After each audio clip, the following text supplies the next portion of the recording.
श्री कंडार देवता की जय। श्री यमुना महारानी की जय। श्री गिरिराज महाराज की जय। श्री 84 कोस ब्रजमंडल धाम की जय। यज्ञेश्वरी जगज्जननी गौ माता की जय। अखिल गोवंश की जय। श्री जड़खोर गोधाम की जय। श्री पथमेड़ा गोधाम की जय। सब संतन की जय। जगत गुरु भगवान श्रीमदाद्य रामानंदाचार्य जी महाराज की जय। जगत गुरु द्वाराचार्य श्री स्वामी मलुकदास जी महाराज की जय। सद्गुरुदेव श्री पहाड़ी बाबा जी महाराज की जय। सद्गुरुदेव श्री भक्तमाली जी महाराज की जय। जय जय श्री राधे, जय जय श्री सीताराम, हर हर महादेव। हरिशरणम भक्तवांछा कल्पतरु भक्तवत्सल शरणागत वत्सल, दीनबंधु दया सिंधु कृपा सिंधु श्री सीताराम जी महाराज की महती कृपा करुणा से परम पवित्र उत्तराखंड क्षेत्र के श्री उत्तरकाशी क्षेत्र के इस परम पवित्र स्थल त्रिभुवन पावनी पतित पावनी भगवती श्री भागीरथी गंगा के तट पर विराजमान होकर आप सब पूज्य संतों की मंगलमयी उपस्थिति में हम आप सबको मानव जन्म का सर्वोत्कृष्ट फल सत्संग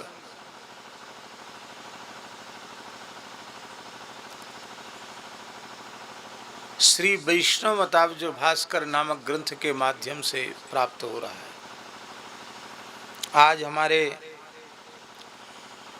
अष्टादश पुराण समिति के भी विद्वान आचार्य जी आए हैं और बड़े श्रेष्ठ महापुरुष विप्र समाज के आए हैं। उन सबको हम यथा योग्य वंदन करते हैं, पूज्य संतों को दंडवत प्रणाम करते हैं। बहुत सुंदर प्रकरण चल रहा है।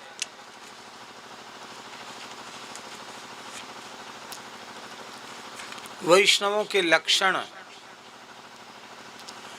उन लक्षणों की चर्चा हो चुकी है। अब यह बात कही जा रही कि ते सर्व तीर्थाश्रयभूत देहा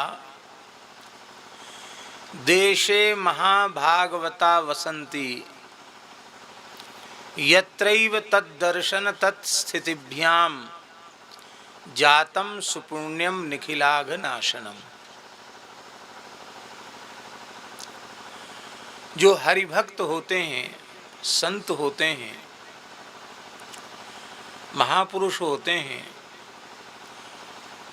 उनका देह यह पांच भौतिक मलमूत्र का भांड, यह विनाशी देह सच्चिदानंद घन भगवान की अत्यंत तादात्म्य भाव से उपासना करने के कारण यह पांच भौतिक देह भी इतना पवित्र हो जाता है कि सभी देवता, सभी सद्गुण और समस्त तीर्थ भगवान के भक्त के, हरिभक्त के, साधु के, संत के हृदय में निवास करना चाहते हैं।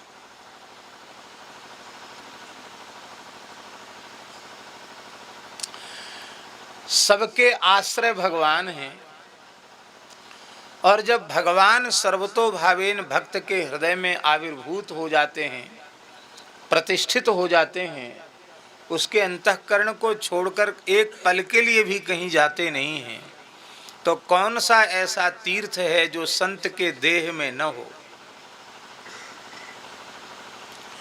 संत वाणियों में संत की बहुत महिमा गाई गई है।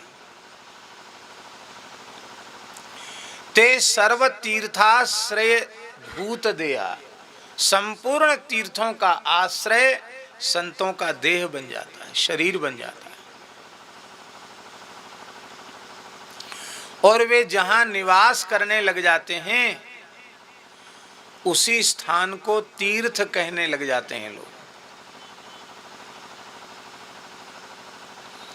बड़े बड़े ऋषि मुनि महात्माओं ने इस भूमि में तप न किया होता तो क्या यह तीर्थ होती?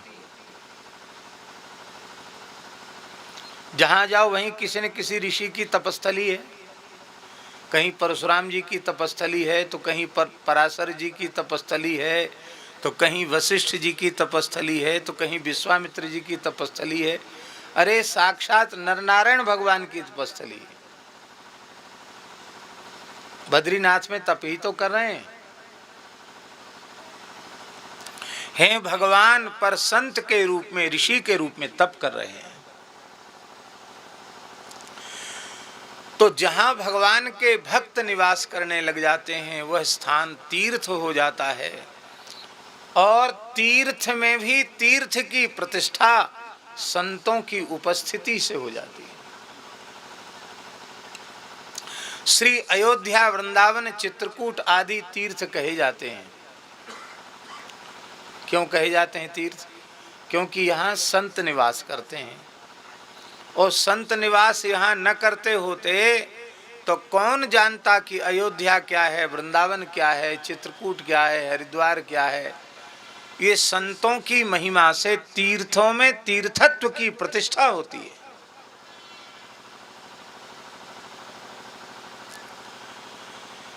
तो तीर्थों को तीर्थ बना देते हैं।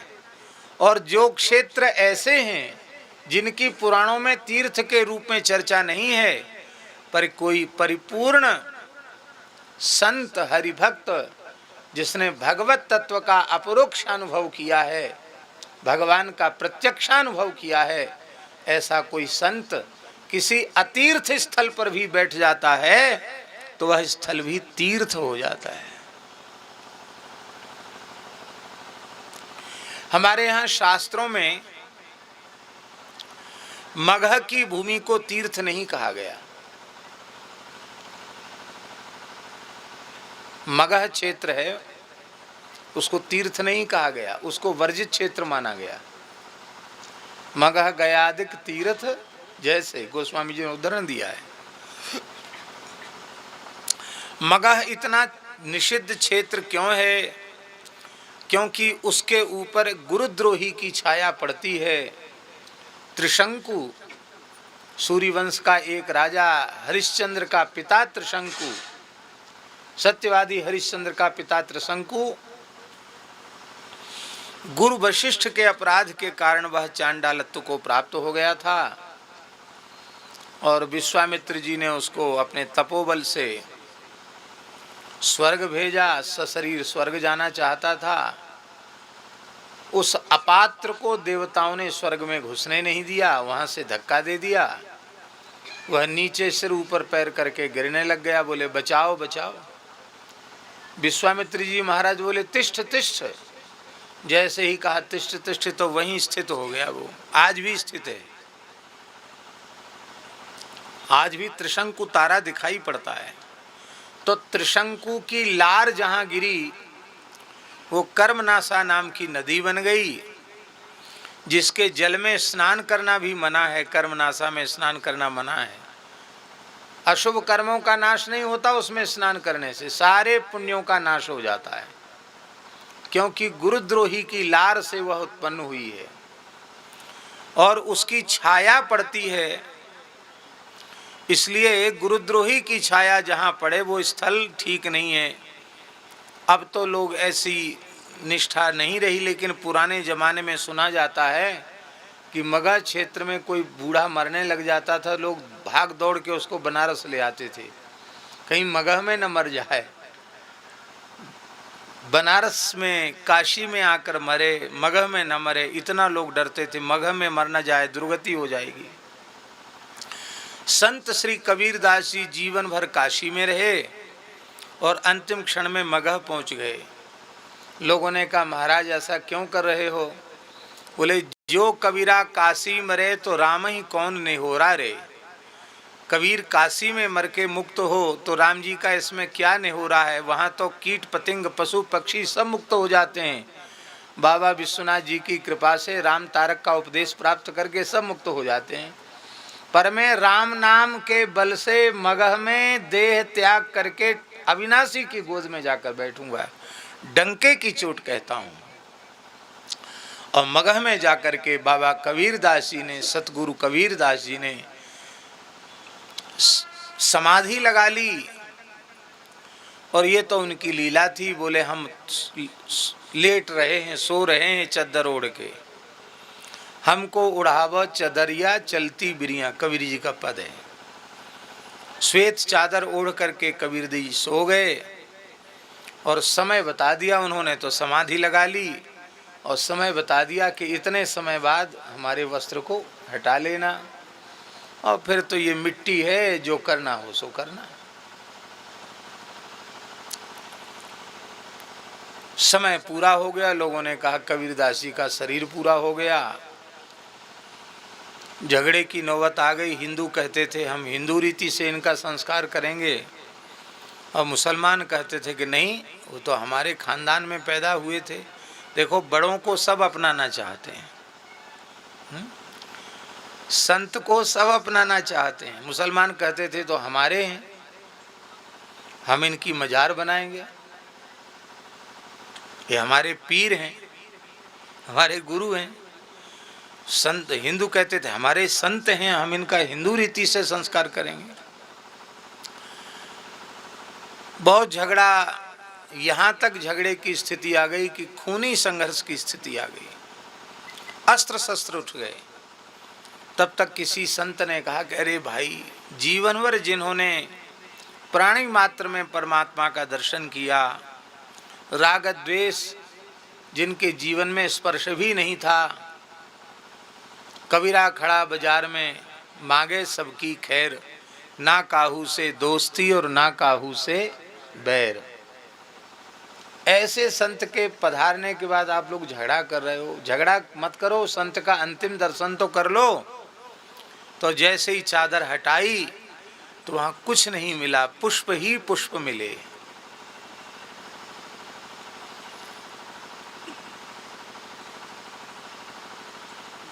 यह चादर सुर नर मुनि ओढ़ी, और ओढ़ के मैली कीन्ही चदरिया, किंतु दास कबीर जतनते ओढ़ी, ज्यों की त्यों धर दीनी चदरिया।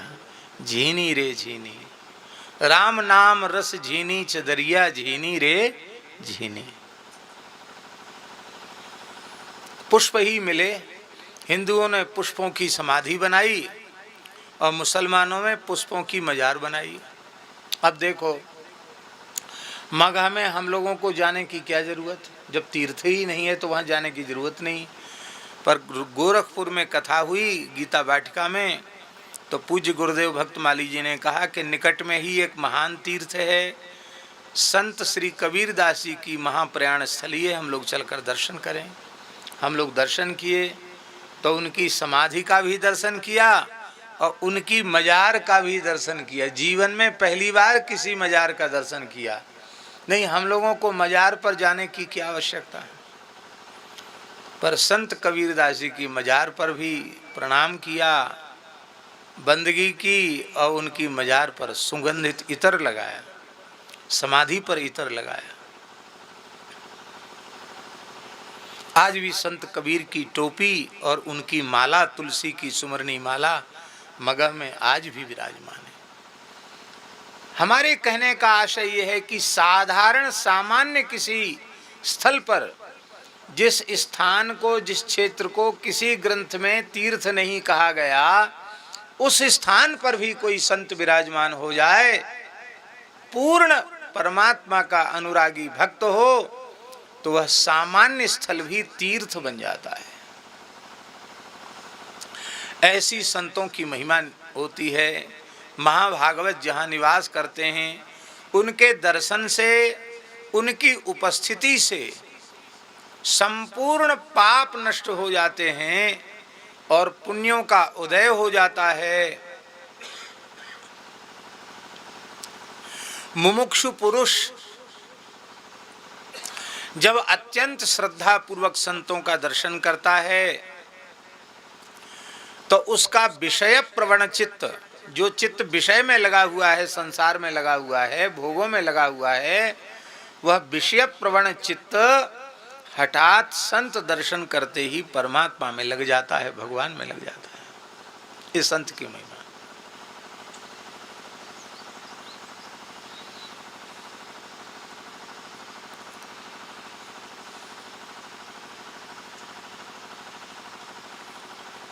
श्री गुरु नानक देव जी महाराज ऐसे ऐसे क्षेत्रों में गए जो भयंकर म्लेच्छ क्षेत्र थे, पर जहां वे विराजमान हो गए वहां सब उनके चरणों में नतमस्तक हो गए। जहां मनुष्य नहीं जा सकता वहां चले गए, देवता नतमस्तक हो गए, गंधर्व नतमस्तक हो गए, नाग नतमस्तक हो गए। ये क्या है? ये संत की महिमा है। अभी हमको कुछ दिन पहले ही बताया, ज्यादा पुरानी बात नहीं, इसी पहाड़ की घटना है। उत्तर काशी में जो केदारनाथ मंदिर है, श्री रामानंद संप्रदाय का संत सेवी स्थान है, तो पूज्य श्री भगवान दास जी महाराज, जिनको साधु समाज में लोग वशिष्ठ जी महाराज कहते थे, श्री भगवान दास जी महाराज, उन्होंने यहाँ कोई नाग देवता का स्थान है पास में पहाड़ में, गांव में है, कौन खाली गोथाली गांव, गोशाली, और उस गांव में उन्होंने भजन किया। और जब वो वहां से जाने लगे तो वहां के मणिधर नाग देवता प्रत्यक्ष उनके सामने आ गए और उन्होंने कहा कि आप यहाँ मंत्रराज का अनुष्ठान कर रहे थे, हमें बड़ा सुख था, क्या गलती हो गई, आप यहाँ से क्यों जा रहे हो, आप इस स्थान को छोड़ कर न जाएं। उन्होंने कहा हमारे गुरु महाराज की आज्ञा हो गई है, अब गुरु जी बुला रहे हैं, स्थान में जाना पड़ेगा। बोले ठीक है, यहाँ आते जाते रहना और हम भी आते रहेंगे। नाग यक्ष गंधर्व किन्नर देवता सब संतों के सामने नतमस्तक हो जाते हैं। संत की सेवा चेतन नहीं, जड़ भी संत की सेवा करना चाहते हैं, ये प्रकृति भी संत की सेवा करना चाहती है। अरे भाई, प्रकृति क्यों न करना चाहे?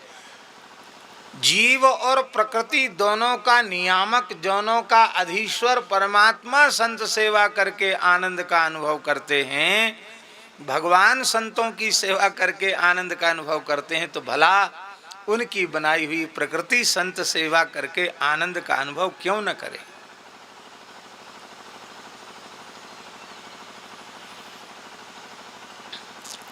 तो संत के दर्शन की महिमा है, भगवान की स्मृति हो आती है और मन विषयों से, शरीर संसार से हटकर भगवान में लग जाता है। इसलिए भगवान से प्रार्थना करते रहना चाहिए कि प्रभु आप ऐसी कृपा करें, आपके प्राण प्यारे भक्तों का, संतों का दर्शन हमें अपने जीवन की अंतिम श्वास तक होता रहे। हमारा साधन कमजोर भी होगा ना तो भी कोई चिंता की बात नहीं है। साधन शिथिल है, साधन कमजोर है, पर संतों का संग बना हुआ है, संतों का दर्शन बना हुआ है, तो उस संत की सन्निधि की महिमा से और हमारा काम बन जाएगा। तदर्चनात् तत्पद नीरपानात् तत्संगतेर तत्प्रणतेर विधानात् नृणां तदुच्छिष्ट सुभोजनाच्च स्यात् कोटि जन्मार्जित पापनाशः। जगत गुरु श्री मदाद्य रामानंदाचार्य भगवान कह रहे हैं कि तदर्चनात्, ऐसे भगवान के प्राण प्यारे भक्त संतों की पूजा से, उनके अर्चन से, उनके सत्कार से, तत्पदनीर पानात, उनके चरणामृत के पान से, और तत्संगते, उन संतों की संगति से, और उन संतों के चरणों में प्रणत होने से, उनके शरणागत होने से, और उनका अधरामृत ग्रहण करने से, उच्छिष्ट ग्रहण करने से, और उनको आदर पूर्वक भोजन करा देने से एक जन्म के नहीं करोड़ों करोड़ों जन्मों के पापों का तत्काल नाश हो जाता है। स्यात् कोटि जन्मार्जित पाप नाशः।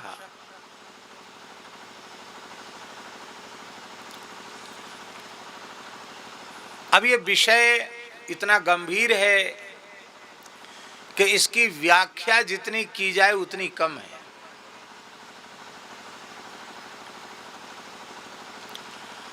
श्रीमद् भागवत में, श्रीमद् भागवत ग्रंथ के प्रतिपाद्य सच्चिदानंद श्री कृष्ण हैं, इसमें कोई संदेह किसी को भी नहीं है। ग्रंथ के आदि में सत्यम परम धीमहि कहकर उनका स्मरण किया गया। ग्रंथ के मध्य में सत्यव्रतम सत्य परम त्रिसत्यम सत्यस्य योनिम निहितम च सत्ये सत्यस्य सत्यमृत सत्य नेत्रम सत्यात्मकम त्वाम शरणम प्रपन्ना कहकर उनका स्तवन किया गया। और ग्रंथ के अंत में भी सत्यम परम धीमहि कहकर उनका स्मरण किया गया। ग्रंथ के आदि मध्य अंत में मंगलाचरण में परात्पर सत्य के रूप में उनका प्रतिपादन किया गया। वह भगवान श्री कृष्ण स्वयं अपने मुखारविंद से कह रहे हैं, जिन भगवान की महिमा सर्वोपरि रूप में भागवत ग्रंथ में प्रतिष्ठित की गई, वे स्वयं भगवान श्री कृष्ण कह रहे हैं। अक्रूर जी के यहाँ जब भगवान श्री कृष्ण पधारे, शरीर संबंध से अक्रूर जी उनके चाचा लगते हैं और भगवान भतीजा लगते हैं, पर अक्रूर जी संत हैं। उनको ये बोध है कि श्री कृष्ण कौन है, बलराम जी कौन है, वो जानते हैं। ये साक्षात परब्रह्म परमात्मा हैं, ये साक्षात भगवान शेष अनंत हैं, वो जानते हैं महिमा। क्योंकि भगवान ने अपने दिव्य ऐश्वर्यमय स्वरूप का दर्शन उनको जमुना जी के जल में कराया है। शेष पर्यंक पर भगवान पौड़े हुए हैं, इस स्वरूप का दर्शन उन्होंने किया है। ब्रह्मादि देवता उनकी स्तुति कर रहे हैं। तो जब ब्रज से भगवान को लेकर के अक्रूर जी आए मथुरा, तो अक्रूर जी रोने लगे, बोले हम आपको छोड़ के नहीं जाएंगे, आप हमारे घर चलो, आपके सेवक की कुटिया आपकी चरण रज की प्रतीक्षा कर रही है। भगवान बोले देखो चाचा जी, आप कंस के दूत हैं और कंस की आज्ञा से आप आए हैं, दूत बन के आपका काम पूरा हो गया। अब हम कंस वध के पहले ही आपके घर चले गए तो आपके ऊपर संदेह उत्पन्न हो जाएगा कंस को, इसलिए अभी हम नहीं आएंगे, समय आने पर हम आपका आतिथ्य स्वीकार करेंगे, आप प्रतीक्षा करो, पहले हम कंसवध करें। भगवान ने कंसवध किया और कंसवध के बाद भगवान का यज्ञोपवीत संस्कार हुआ। यज्ञोपवीत संस्कार के बाद भगवान सांदीपनी महर्षि के यहाँ उज्जैनी में पढ़ने चले गए। 1 साल पढ़े और लौट के आए। इसके बाद अक्रूर जी के यहाँ गए, तब तक वो प्रतीक्षा करते रहे। तो अक्रूर जी ने बड़ा जोर का स्वागत किया भगवान का। दिव्य वाद्य बज रहे हैं, बाजे बज रहे हैं, पुष्प वर्षा हो रही, ब्राह्मण मंत्रोच्चारण कर रहे हैं, पलक पावड़े बिछाकर स्वागत किया। भगवान को सुंदर स्वर्ण सिंहासन पर विराजमान किया। चरण धोने के लिए झाड़ी लेके आए तो भगवान बोले कि चाचा जी क्या हो गया आपको, हम आपके भतीजे हैं, आपको प्रणाम करते हैं, आप हमें आशीर्वाद देते हैं, यशस्वी भव, सुखी भव, दीर्घायुर्भव। और ये आज क्या उल्टा काम कर रहे हो? अक्रूर जी बोले, महाराज अब ठगो मत, हम आपको पहचान गए हैं, आप कौन हैं। आपने अपनी पहचान करवा दी है कि आप कौन हैं, अब आप ठग रहे हो कि आप चाचा जी हैं, भतीजा जी हैं, ये सब मत बोलो। देखो, आपने घोषणा की है अहम भक्त पराधीन, मैं भक्तों के अधीन हूँ। तो ये भक्त का घर है, आपकी नहीं चलेगी यहाँ। यहाँ तो हमारे मन की चलेगी, हम जैसा चाहते हैं वैसा आपको करना पड़ेगा। भगवान मुस्कुरा गए, बोले तो ठीक है, जैसा तुम्हारा मन हो सो कर लो।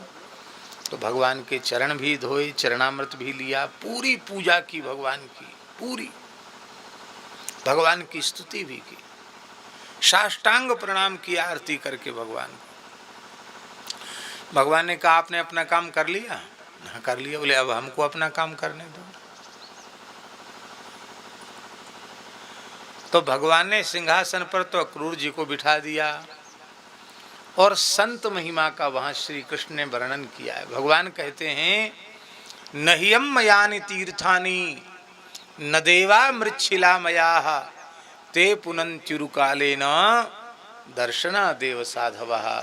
भगवान कहते हैं हे अक्रूर जी, आपके जैसे संत हरिभक्त तो जीवों को दर्शन मात्र से पवित्र कर देते हैं। जब हम तीर्थों में जाते हैं तो हमें जलमय तीर्थ प्राप्त होते हैं। कहीं गंगा जी हैं, कहीं यमुना जी हैं, कहीं नर्मदा जी हैं, कहीं सरयू जी हैं, कहीं कोई पवित्र कुंड है, कहीं कोई पवित्र सरोवर है, कहीं कोई पवित्र कूप है। कहीं भी जाएंगे पवित्र जल हमको मिलता है, जल को ही तीर्थ कहते हैं। और उन तीर्थों में देवताओं की प्रतिमाएं प्रतिष्ठित होती हैं, मृत पाषाण काष्ठ आदि के विग्रह तीर्थों में प्रतिष्ठित होते हैं।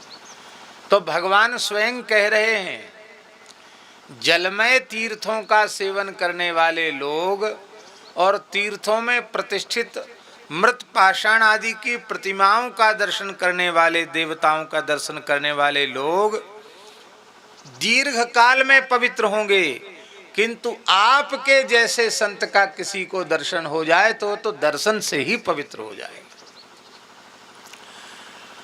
यहाँ भगवान ने तीर्थों से, तीर्थ के जल से और तीर्थों के प्रतिष्ठित देवताओं से, विग्रहों से भी संत की महिमा को अधिक कहा भगवान ने। ऐसा लगता कि भगवान ने तीर्थ की महिमा और तीर्थ में विराजमान प्रतिमाओं की महिमा कुछ कम कर दी, ऐसा नहीं है पंडित जी। इसका आशय यह है कि प्रायः हम मलिन हृदय के जो जीव हैं, कलिमल ग्रसित जो जीव हैं, उनकी तीर्थ के जल में सामान्य जल की बुद्धि होती है और भगवत विग्रहों में ये मिट्टी के हैं, पत्थर के हैं, लकड़ी के हैं, पीतल के हैं, ये बुद्धि रहती है। तो जब तक हम जड़ वस्तु का दर्शन तीर्थ में कर रहे हैं तब तक हम कैसे पवित्र होंगे। तो पानी बरसने लग गया, आप लोग इधर आ जाएं, इधर इधर ले लें, पीछे सुरक्षित स्थान में चले जाएं।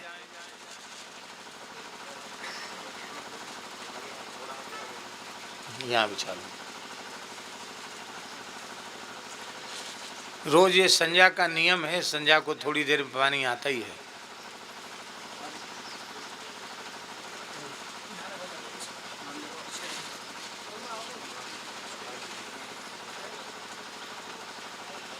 नित्य नियम है पानी का थोड़ी देर आना।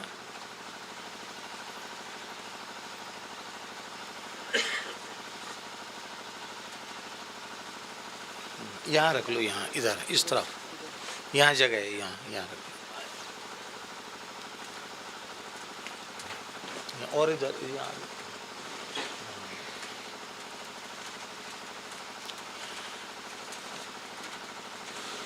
उधर कुर्सी लगा दीजिए आचार्य जी के लिए, सब लोगों के लिए उधर उस तरफ।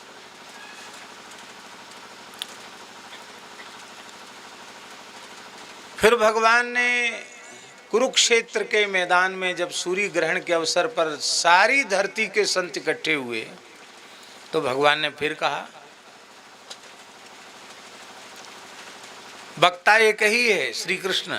फिर उन्होंने कहा, नहियम मयानि तीर्थानि न देवा मृच्छिला मया ते पुनंचुरुकालेनो यूयम दर्शन मात्रता। आप सब संत, किसी एक संत के लिए नहीं, जितने ऋषि मुनि महात्मा हैं सबके लिए भगवान ने कहा कि आप तो दर्शन मात्र से जीव को पवित्र करते हैं। फिर 12वें स्कंध में भगवान शिव ने कहा मार्कंडेय ऋषि के प्रसंग में, नहियम मयानि तीर्थानि न देवास चेतनोज्जिता ते पुनंचुरुकालेन दर्शना देव साधवा। अर्थ एक ही है। भगवान स्वयं संत की स्तुति करते हैं, और स्तुति ही नहीं करते हैं, संत की चरण रज भी भगवान लेते हैं। हमारी बात पर तो आप संदेह कर सकते हैं, पर खुद भगवान ही कह रहे हों तो संदेह की क्या आवश्यकता है। भगवान कहते हैं अपने प्रिय भक्त उद्धव जी से, हे उद्धव, निरपेक्षम मुनिम शांतम निर्वैरम समदर्शिनम अनुब्रजाम्यहम नित्यम पूये ये त्यंघ्रि रेणु भी। भगवान कह रहे हैं, हे उद्धव, जो संत निरपेक्ष हैं, निरपेक्ष का अर्थ है कि लौकिक पारलौकिक जगत की कोई वस्तु पदार्थ की प्राप्ति की कामना जिनके चित्त में नहीं है, किसी से कुछ नहीं चाहते हैं। अरे इस दुनिया से, संसार से तो साधु संत कुछ चाहते ही नहीं है, भगवान से भी कुछ नहीं चाहते हैं। इतने निष्काम होते हैं कि ठाकुर जी से भी उनको कुछ नहीं चाहिए।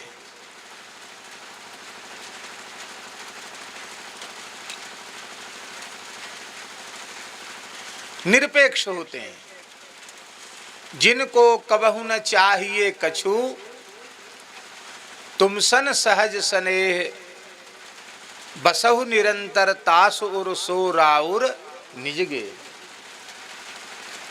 भगवान के निवास स्थान जहाँ गिनाए गए, वहाँ कहा गया महर्षि वाल्मीकि जी के द्वारा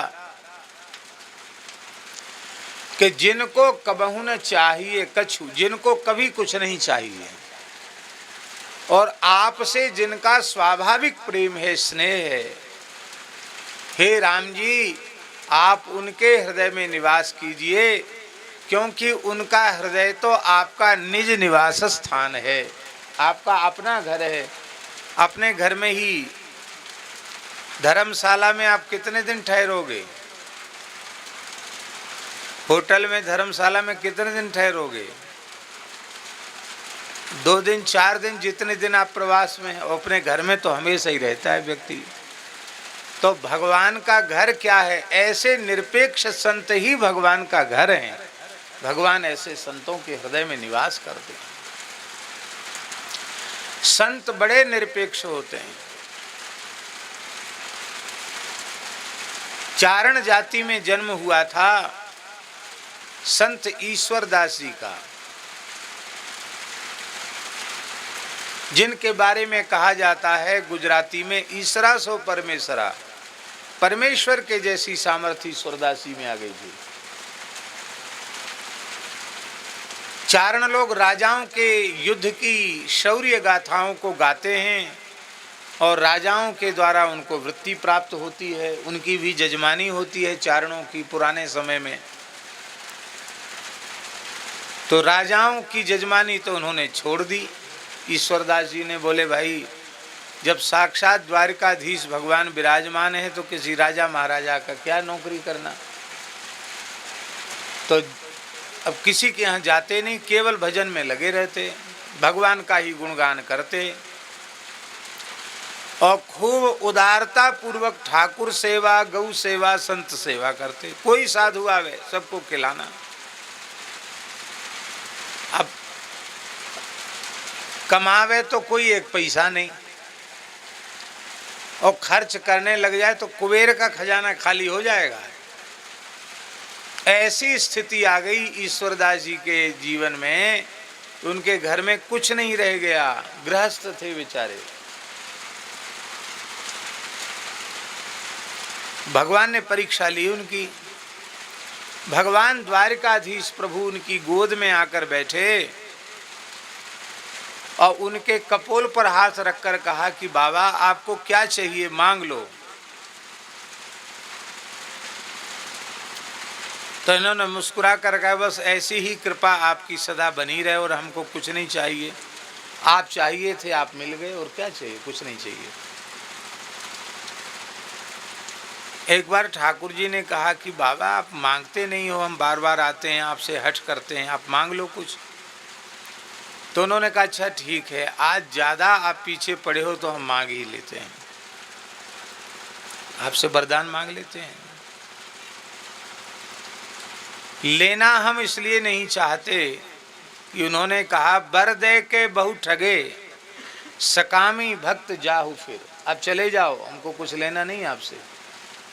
वरदान का लालच देकर कितने भक्तों को आपने ठग लिया है, हमको ठग नहीं सकते हो, हम ठगाई में आने वाले नहीं हैं। भगवान बोले भाई देखो हमारा दर्शन अमोघ है, कुछ न कुछ तो मांगना पड़ेगा। तो बोले अच्छा ठीक है, अब हम आपकी प्रसन्नता है तो हम मांग लेते हैं। आज के बाद कभी भी हमारे सामने यह आकर नहीं कहोगे कि कुछ हमसे मांग लो, यही दे दो, हमसे कुछ ले लो, यह प्रस्ताव आज के बाद कभी हमारे सामने मत करना, यही हम मांगते आपसे। भगवान को आश्चर्य हुआ, ऐसी निष्कामता, ऐसी गरीबी में हमसे कुछ नहीं चाहते। तो बोले मांगने के नाम पर, लेने के नाम पर आप इतना डरते क्यों हो? हमने तो बड़े बड़े भक्तों को दिया, विभीषण को लंका का राज्य दे दिया, सुदामा को रंक से द्वारकाधीश अपने जैसा बना दिया, आप इतना डरते क्यों हो? तो ईश्वरदास जी ने पूछा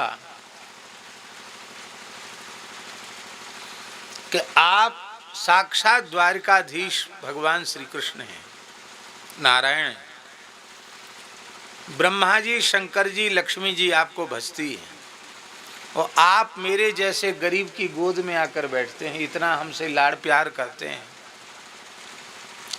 हम आपसे पूछते हैं कि हम आपसे कुछ मांग लेंगे, आप हमको दे तो जरूर देंगे, आप सब कुछ दे देते हैं, तो फिर लेने के बाद फिर जैसी कृपा अब तक हो रही है ऐसी कृपा होगी? ठाकुर जी मौन हो गए। अरे बोलिए। भगवान बोले फिर तो क्या है, आपको दे करके हम छुट्टी पाए। बोले तो छुट्टी नहीं पाना है, आपको ऐसी ही कृपा बना करके रखना है। ऐसे संत थे ईश्वरदास जी। एक बार घर में 3 दिन तक चूल्हा नहीं जला, उनके था ही नहीं कुछ, चूल्हा ही नहीं जला। तो उनके बालक भूख के कारण रोने लगे। तो उन्होंने अपनी पत्नी से कहा कि अरे भाई आज भजन में बड़ा विक्षेप हो रहा है, ये बालक क्यों शोरगुल कर रहे हैं? बोले महाराज आप तो महात्मा हो, पर ये तीसरा दिन है, अब ये भूख सहन नहीं हो रही है। तो बोले देखो इनको भजन में लगाओ, हम भगवान से अन्न के लिए प्रार्थना करने वाले नहीं हैं, भूखे भले ही मर जाएं, हम कुछ चाहते नहीं हैं, तो इनको कैसे चुप कराऊं? तो ईश्वरदास जी ने कहा कि चूल्हा चिता दो और बटलोई में अदन धर दो, कुछ डालने के लिए तो है नहीं। अरे बोले डालने के लिए हो चाहे, बच्चों को संतोष हो जाएगा कि चूल्हे पे कुछ बन रहा है, और उनको कह दो कि कीर्तन करें। बालक कीर्तन करने लगे, श्री कृष्ण गोविंद हरे मुरारे, हे नाथ नारायण वासुदेव। ठाकुर जी बोले हम हारे और आप जीते, और द्वारकाधीश स्वयं पधारे, और स्वयं ठाकुर जी ने रसोई घर में बैठ करके खिचड़ी सिद्ध की अपने हाथ से, और उनको परोस करके बोले अब महाराज आँख खोल के जीम तो लो। उसके बाद उनके यहाँ कोई अभाव नहीं रहा। सैकड़ों संतों की सेवा, अतिथियों का सत्कार निरंतर होता रहता, लंगर चलता रहता है, कथा कीर्तन उत्सव महोत्सव का की धूम मची रही थी ईश्वरदास जी के यहाँ। और जब ईश्वरदास जी भगवान के धाम को गए तो कैसे गए? स्नान ध्यान किया, तिलक धारण किए, पाग बांधी, और एक घोड़ा था उनका, उस घोड़े पर सवार हो गए। लोगों ने कहा महाराज कहाँ जा रहे? बोले वैकुंठ जा रहे हैं। और घोड़े की पीठ थपथपाई, चल ठाकुर जी के यहाँ।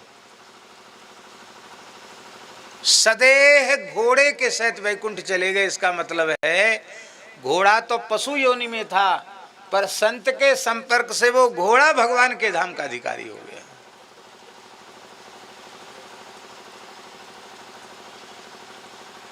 संत निरपेक्ष होते, कुछ नहीं चाहते, संसार से भी कुछ नहीं चाहते, और इस संसार को बनाने वाले से भी कुछ नहीं चाहते। हाँ, प्रहलाद जी चाहते हैं भगवान से, क्या चाहते हैं? बोले स्वस्त्यस्तु विश्वस्य खलः प्रसीदताम ध्यायन्तु भूतानि शिवं मिथो धिया मनश्च भद्रं भजता दधुक्षजे आवेश्यताम नो मतिरप्यहेतुकी। प्रहलाद जी महाराज कहते हैं कि हे प्रभु, आप यदि कुछ कृपा करके हमको देना ही चाहते हैं तो आप सारे विश्व का कल्याण कर दीजिए। स्वस्त्यस्तु विश्वस्य, सारे विश्व का कल्याण हो, ये कामना प्रहलाद जी कर रहे हैं। अपने कल्याण की कामना नहीं, सारे विश्व का, सारे संसार का, सारे जगत का कल्याण हो। बहुत से लोग कहते हैं कि दुष्टों का नाश हो। प्रहलाद जी कहते नहीं, दुष्टों का नाश न हो। खलः प्रसीदताम, दुष्ट भी प्रसन्न हो जाएं। भगवान नृसिंह ने कहा महाराज दुष्ट प्रसन्न हो जाएं, ये क्यों कहा? दुष्ट जल जाएं, मर जाएं, ये कहना चाहिए। दुष्ट प्रसन्न हो जाएं, ये क्यों आप कह रहे हो? तो प्रहलाद जी ने कहा भगवान, दुष्ट के नाश की आवश्यकता नहीं है, दुष्ट के भीतर जो दुष्टता है उसके नाश की आवश्यकता है। और दुष्ट तब तक प्रसन्न नहीं हो सकता जब तक वह दुष्टता की आग में जल रहा है। आप कृपा करके उनकी दुष्टता की आग शांत कर दीजिए, तो दुष्ट भी संत होकर के, साधु होकर के प्रसन्न हो जाएंगे। दुष्टों को भी मारना नहीं चाहते, दुष्टों को भी साधु बनाना चाहते हैं प्रहलाद जी। ये संत की कामना है। ध्यायन्तु भूतानि शिवम मिथो धिया, प्राणी परस्पर एक दूसरे के हित का चिंतन करें। पूरे संसार में जो झगड़े हैं, उन झगड़ों का मूल कारण क्या है?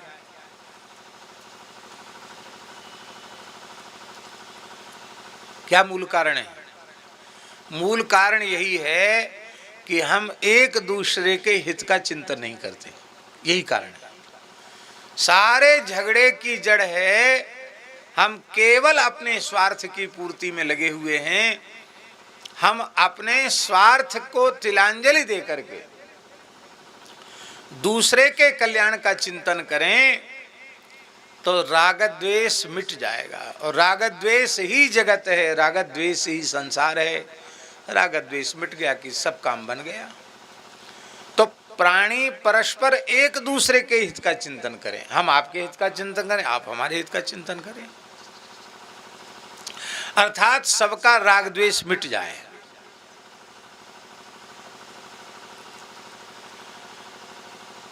और प्रहलाद जी कहते मनश्च भद्रम भजतात, हे प्रभु हमारा मन, हम सबका मन कल्याणकारी संकल्प करे, अशुभ संकल्प हमारे मन में न उठे।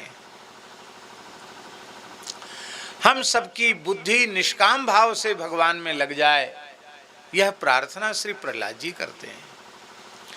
ऐसे ही संतों को निरपेक्ष कहा जाता। क्या कहा जाता है? निरपेक्ष। निरपेक्षम मुनिम, दूसरा शब्द है मुनि।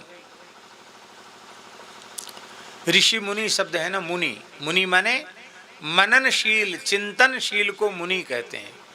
जो निरंतर भगवान के नाम रूप गुण लीला का मनन करते हैं, चिंतन करते हैं, सुमिरन करते हैं, स्मरण करते हैं, ऐसे महानुभावों को मुनि कहा जाता है। जो निरंतर भगवान का ध्यान करते हैं, भगवान का चिंतन करते हैं। अर्थात शरीर संसार के विषय के चिंतन को छोड़कर जो निरंतर भगवत चिंतन में लगे हुए हैं, ऐसे मुनि शांत,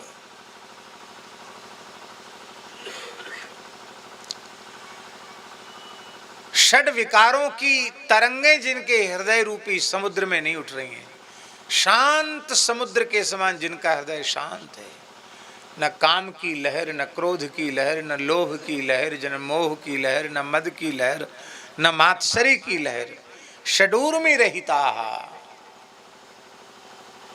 षड विकार शून्या शांता निर्वैरम, जिनका धरती के किसी प्राणी से बैर नहीं है, क्योंकि निज प्रभु में देखें जगत के हिसन करहीं विरोध। जब सारे जगत में हमारे भगवान ही हैं तो हमारा वैर विरोध किससे। और जो समदर्शी हैं, ऊंच नीच के भेद में नहीं, ऊंचे से ऊंचे में भी भगवान है और नीचे से नीचे जिसको समाज में लोग कहते उसमें भी भगवान है, सब में परमात्मा का दर्शन करते हैं, समदर्शी हैं। कहते ऐसे संत के मैं पीछे पीछे चलता हूं, भगवान उद्धव जी से कहते हैं, इन लक्षणों वाले संत के पीछे पीछे मैं चलता हूं। उद्धव जी ने कहा कि आप पीछे पीछे किस लिए चलते हैं? तो बोले हमारी इच्छा होती कि ऐसे संत के चलने से जो उसके चरणों से रज उड़ती है वो मेरे मस्तक पर पड़ जाए, मेरे ऊपर पड़ जाए और मैं पवित्र हो जाऊं। अनुव्रजा में हम चलता हूं, कब? कभी कभार। बोले नहीं, नित्यम।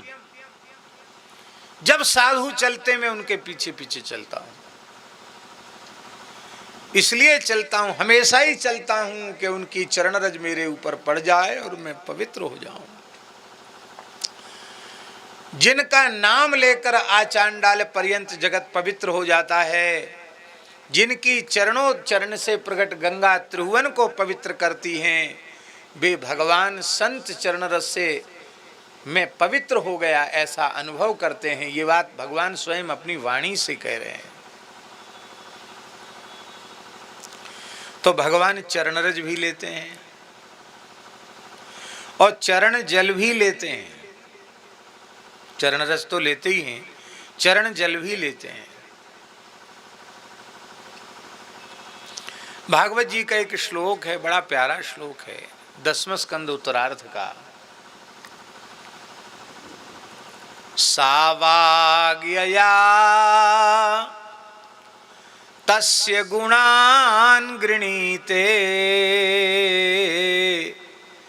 करौ च तत्कर्म करौ मनश्च स्मरेद् वसन्तं स्थिरजंगमेषु शृणोति तत्पुण्यकथा सकर्णः शिरस्तु तस्यो भयलिंगमानमेत् तदेव यत्पश्यति तद्धि चक्षुः अंगानि विष्णोरथ तज्जनानां पादोदकं यानि भजन्ति नित्यम। राजर्षि परीक्षित 80वें अध्याय में कह रहे हैं कि हे गुरुदेव सुखदेव जी महाराज, आपकी कथा सुनकर हमें ज्ञान हुआ है, समझ में आया है कि सा वाक् एव वाग यया तस्य गुणान गृणीते। वह वाणी ही वाणी है जिससे आपके गुणगान हो, आपका कीर्तन हो, वही वाणी वाणी कहलाने के लायक है। वही हाथ हाथ हैं जो आपकी सेवा करें, वही मन मन है जो चराचर में व्याप्त आपका स्मरण करे, वही कान कान है जो आपकी मंगलमयी कथाओं का श्रवण करें, और वही मस्तक मस्तक है जो इस चराचर को आपका स्वरूप मानकर सबके सामने झुका रहे, नतमस्तक रहे। ये सारा विराट ब्रह्मांड परमात्मा का ही स्वरूप है। सबको प्रणाम है, सबको वंदन है।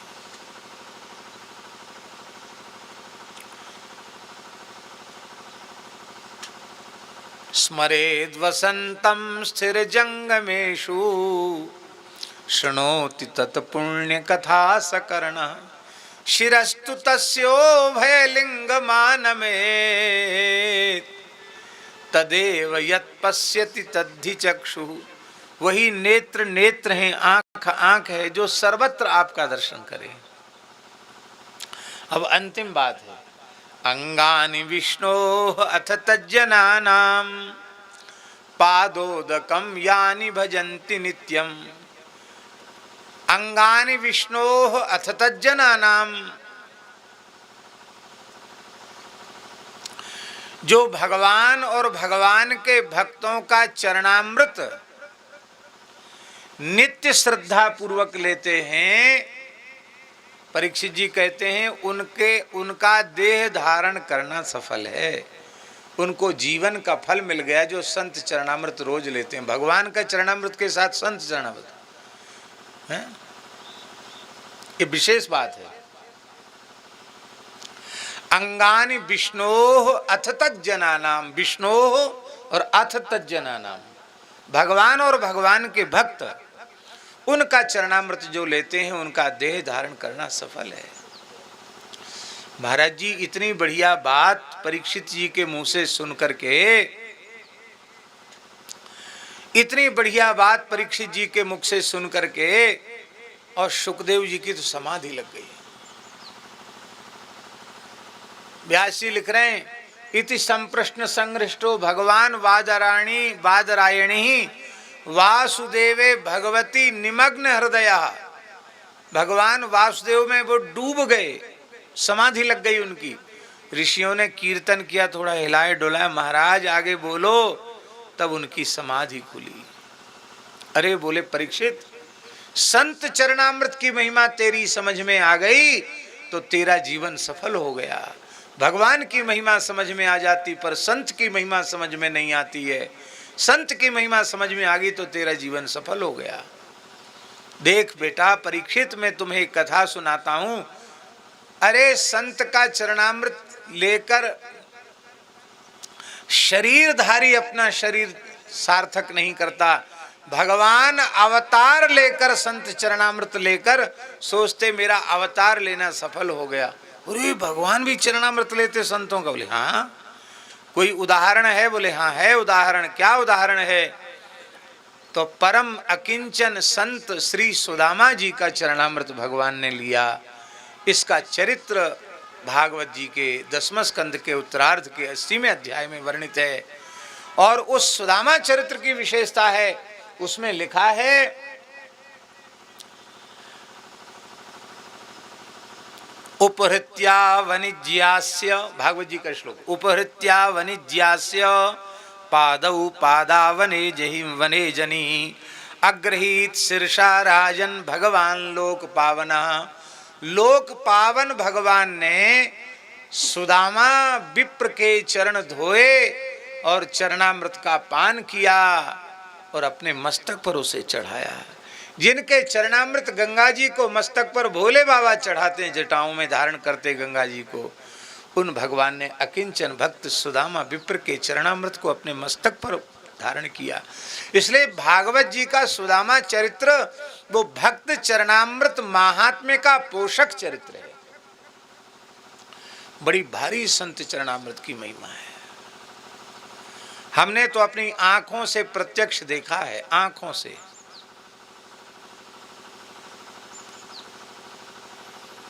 एक गांव में, बुंदेलखंड के एक गांव में, ओरछा क्षेत्र की बात है, एक कृषक भक्त के घर में हमारे पूज्य गुरुदेव विराज रहे थे। हम भी उनके साथ में थे।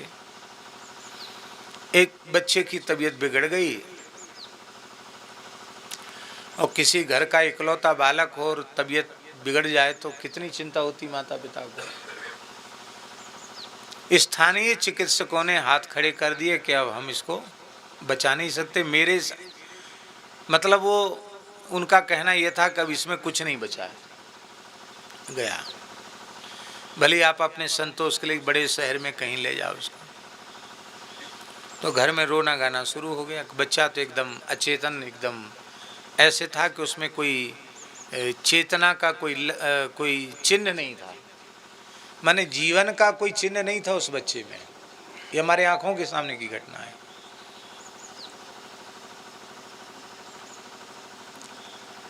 तो उस घर के बड़े बूढ़े थे, नारायण दास जी माते, बड़े भक्त थे, गृहस्थ थे, किसान थे, पर खूब नाम जप करते थे और संतों की खूब सेवा करते थे। उन्होंने कहा देखो रोग आओ मत, हमारे घर में संत रुके हुए हैं, सब ठीक होगा।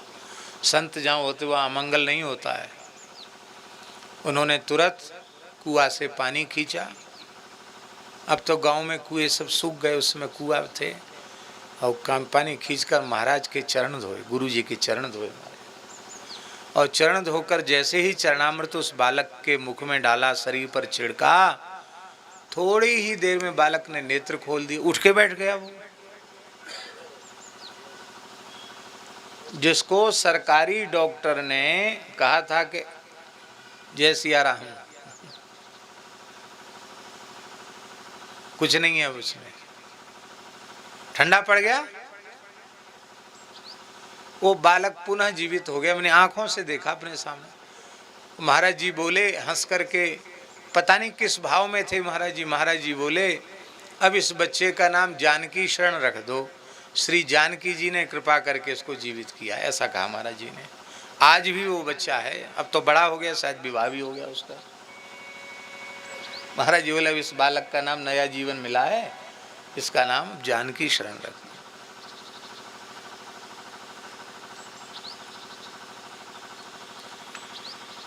अब इससे ज्यादा संत चरणामृत की महिमा क्या होगी, प्रत्यक्ष देखना।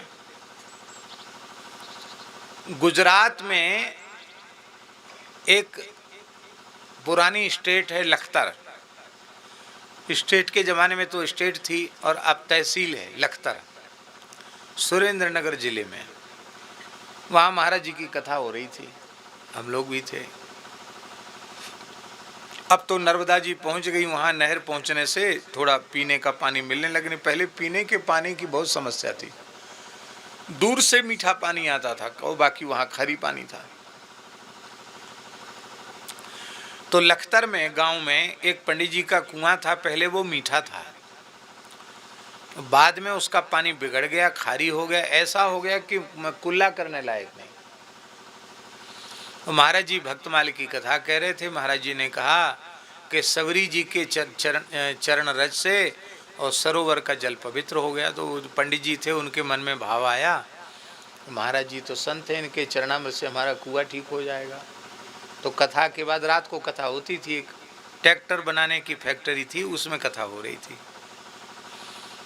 तो महाराज जी तो वृद्ध थे और पैर में उनके हम लोग मोजा पहनाए थे ठंड के कारण। ठंड यद्यपि वहाँ ज़्यादा होती नहीं है, लेकिन वृद्ध शरीर में तो ठंड लगती है ना, तो सर पैर में मोजा पहनाए थे। अब वो पंडित जी एक परात ले आए और एक घड़े में पानी लिया, बोले महाराज चरण धोएंगे। मैं कह रही भाई ठंड है, रात को आप क्यों 10-11 बजे चरण धो रहे हो? तो महाराज जी ने हंसकर उनके भाव को देख के कहा कि धोने वाले को कोई संकोच नहीं है और धुलवाने वाले को कोई समस्या नहीं है, तो आप लोगों को क्या समस्या हो रही है? हम लोग चुप हो गए। ये महाराज जी ने कहा आपको क्या समस्या हो रही है? हम चुप हो गए। हम ये थोड़ी कर सकते, नहीं नहीं तुम नहीं धो सकते हो। ये नहीं, महाराज जी की प्रसन्नता है और इसकी प्रसन्नता है, तो हम बीच में क्यों बाधक बने? हम चुप हो गए। उन्होंने धोया। रुंगटा जी सत्य घटना। और जिस कुएं का कुल्ला आप नहीं कर सकते, इतना खारी और कड़ुआ पानी, और उन पंडित जी ने अपने श्रद्धा विश्वास के अनुसार महाराज जी का पैर धो के, चरण धो के और जल उसमें डाल दिया। और सवेरे उठे वो कि देखें उसका कितना मीठा हुआ पानी। आश्चर्य की बात है, जैसे ही सवेरे पानी निकाला एकदम मीठा पानी, आज भी मीठा पानी है। हल्ला मच गया, भीड़ लग गई, कुएं का जल सुधर गया। हमको तो एकदम सबको रोमांच हो गया, विलक्षण घटना थी। महाराज जी बोले देखो पंडित जी, झूठा प्रचार मत करो। हमें अपनी पैर की महिमा का इतना ज्ञान होता तो हमने कुछ मुनाफा इससे कमा लिया होता। ये कोई पैर की महिमा नहीं है, एक भक्त के हृदय की श्रद्धा और विश्वास की महिमा है। वो संत के वेश में श्रद्धा रखता है, इसकी महिमा है। इसमें हमारी महिमा मत गाओ कि हमारे पैर से ऐसा हो गया, हमारे उसमें कुछ नहीं है। ऐसा महाराज जी ने कहा। कितनी घटनाएं घटती थी ऐसी। हमारे पूज्य सदगुरुदेव श्री पहाड़ी बाबा महाराज ग्वालियर में एक भक्त के घर थे, हम भी थे साथ में। तो एक किसी वैश्य, अग्रवाल वैश्य परिवार में कोई प्रेत बाधा थी, उनकी घर की महिला को लग गई थी। तो बड़े परेशान थे, पूरा घर परेशान था उस ऊपरी हवा बयार के चक्कर में। कई जगह इलाज करा के आए थे, कहाँ मेहंदीपुर बालाजी और कहाँ कहाँ लेके उसको गए, पर कोई विशेष आराम नहीं हुआ। तो महाराज जी एक भक्त थे भैया लाल, उनके यहाँ महाराज जी थे, हम भी साथ में थे। तो वो जो परिवार, जो पीड़ित परिवार था, वो दर्शन करने महाराज जी के आया। महाराज जी तो योगी राज बड़े समर्थ पुरुष थे। महाराज जी की नज़र जैसे ही उस पर पड़ी, उस महिला पर, महाराज जी के एक क्षण नजर पड़ती वो खेलने लगी, महाराज चीखने चिल्लाने लगी। घर के लोगों ने कहा महाराज कोई जादू टोना तंत्र मंत्र से तो कोसों दूर थे, वो कुछ नहीं। महाराज कोई जादू टोना वाले थोड़े ही थे। तो घर वाले रोने लगे, बोले महाराज हम तो परेशान हो गए, सब धंधा चौपट हो गया, ये बहू है हमारी और हम तो बहुत परेशान हैं। सब जगह इलाज करा चुके हैं, कहीं कुछ फायदा नहीं है। महाराज जी बोले भाई हम तो कोई झाड़ फूक जानते नहीं। नहीं महाराज आप हमारी, हम लोग सब अब शरण में है, महाराज कृपा करो।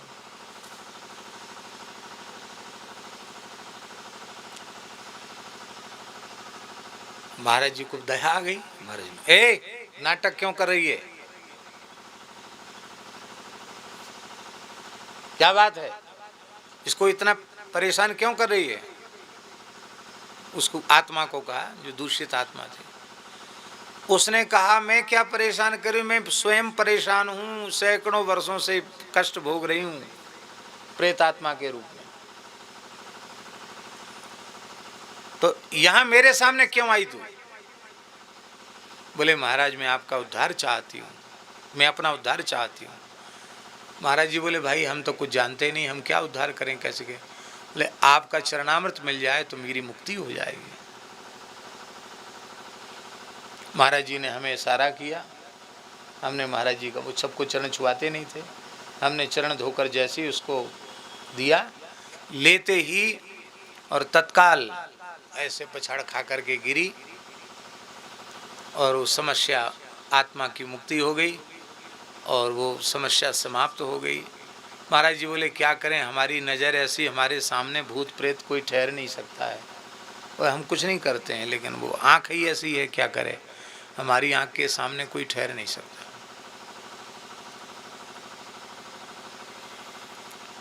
एक ब्रज की, एक ब्राह्मण परिवार की कन्या को, अच्छी पढ़ी लिखी थी, एमए तक पढ़ी हुई अंग्रेजी से, और उस लड़की को ब्रह्म राक्षस की व्याधि लग गई, बड़ी भयंकर व्याधि, ठीक ही नहीं हुई। उसके माता पिता के रोने लगे, बोले महाराज हम तो गरीब ब्रजवासी ब्राह्मण हैं, जैसे तैसे तो बच्चों को पढ़ाया, अब विवाह के योग्य है, उसका तो विवाह भी नहीं होगा, हम बहुत परेशान हैं। तो महाराज जी पता नहीं क्या भाव था उनका, वो कभी किसी से अपने शरीर का स्पर्श नहीं कराते थे। 100 साल से ऊपर की, 125 साल की उम्र में तो भगवत धाम गए। तो महाराज जी लेटे थे, ए लाली इधर आ, मेरे पैर के पंजा दबा दे। अरे वो तो साधु से तो पैर नहीं दबाते, लड़की से क्या दबाएंगे। पर बोले ए लाली उठ, मेरे पैर का पंजा दबा दे। अच्छा हो बाबा, तो पैर के पंजा ऐसे बस नेक ऐसे छुए, उस पैर को छुआ, बोले अब तेरे से संत सेवा हो गई है, ब्रह्म राक्षस का बाप भी तेरा कुछ नहीं बिगाड़ सकता, जा ठीक हो गई। ठीक हो गई वो। बोले अब तुझसे संत सेवा हो गई है, अब कोई आत्मा तेरा कुछ बिगाड़ नहीं सकती, अब कुछ कोई पीछे नहीं लगेगा तेरे, खत्म हो गया। अब तो वो बच्ची जो है खूब भरे पूरे परिवार में विवाही है और सब सर्वविध सुखी है। संत चरणामृत की महिमा से भूत प्रेतों का भी उद्धार होते हुए देखा गया है। बड़ी महिमा है संत चरणामृत की। कितने प्रसंग हम बतावें आपको। हमारे यहाँ वृंदावन में एक हमारे प्रेमी संत थे, बहुत अच्छे महापुरुष थे, गौड़ीय संप्रदाय की परंपरा के थे। वो अंतिम अवस्था में थे, रामकृष्ण मिशन हॉस्पिटल में वृंदावन में जो उसमें भर्ती थे। हमसे उनका बड़ा प्रेम था, तो हम उनके पास गए कि उनका अंतिम क्षण है, हम मिल के आवें।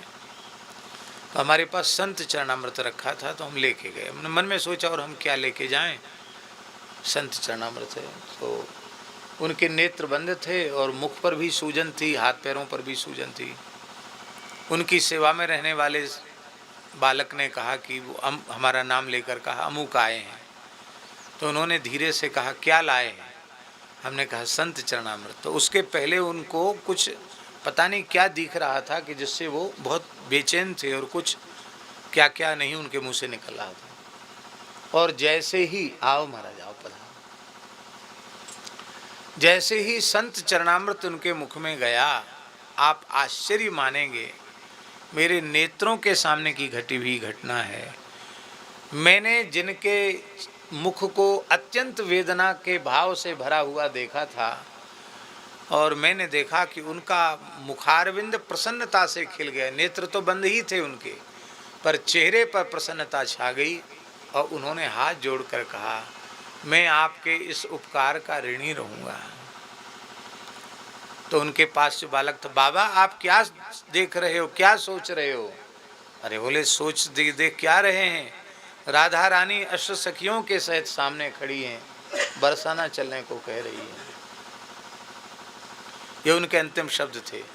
और पूज्य बक्सर वाले मामा, आओ स्वामी जी पधारो, कुर्सी दे दो स्वामी जी को।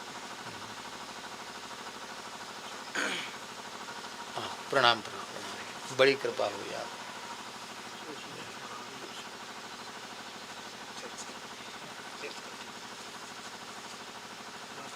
प्रणाम विश्वनाथ जी की जय, बड़ी कृपा। जय, कुर्सी दे दो, कुर्सी नहीं नहीं कुर्सी पर विराज।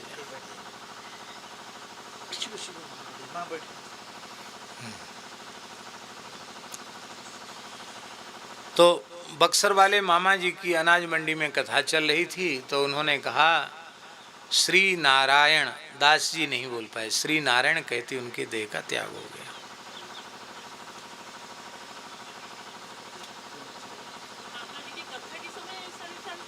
हाँ नहीं, वो दूसरी बात है। तो उसके बाद ये चमत्कार संत चरणामृत की महिमा का मैंने देखा और मैंने अपने पूज्य गुरुदेव को सुनाया। तो महाराज जी ने कहा देख लो पंडित जी प्रत्यक्ष। तो तब से हमने निश्चय किया कि हम ज़्यादा कुछ न कर सकें तो इतना तो करें, स्नान करके नित्य श्री जगन्नाथ जी का निर्माल्य लेना, जगन्नाथ जी के महाप्रसाद का कण लेना। क्योंकि लिखा है निर्माल्यम जगदीशस्य नाशित्वा स्नामि किंचन इति सत्य प्रतिज्ञो यः प्रत्यहं तच्च भक्षयेत् सर्वपाप विशुद्धात्मा शुद्धांत करणो नरः स शुद्धम वैष्णवस्थानम क्रमाद्याति न संशया। स्कंद पुराण में पुरुषोत्तम महात्म्य में यह बात लिखी है। ब्रह्मा जी महाराज कह रहे हैं कि जो भगवान जगन्नाथ का निर्माल्य ग्रहण किए बिना मैं कुछ भी नहीं ग्रहण करूँगा, ऐसी सत्य प्रतिज्ञा जिस व्यक्ति की है और प्रतिदिन जगन्नाथ जी का निर्माल्य लेता है, उसका अंतःकरण संपूर्ण पापों से मुक्त हो जाता है। उसके शुद्ध अंतःकरण में ज्ञान भक्ति वैराग्य उत्पन्न हो जाता है और वह क्रमशः भगवान के श्री चरण कमलों को ज्ञान भक्ति वैराग्य को प्राप्त करके भगवत चरणारविंद की प्राप्ति करता है।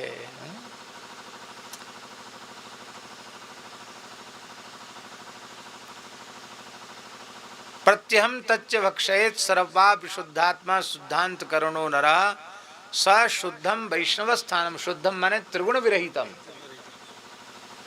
वैष्णव स्थानम क्रमाद्याति न संशय, इसमें कोई संदेह नहीं है। हमने जब पाठ में आया, इतना सरल साधन, कोई संदेह ही नहीं है, तो करने की जरूरत है। तुरंत हमने निश्चय किया और भगवत कृपा से हजारों लोग आज जगन्नाथ जी का निर्माल्य लेकर के ही कुछ ग्रहण करते हैं, ठाकुर जी की प्रेरणा से। दूसरा,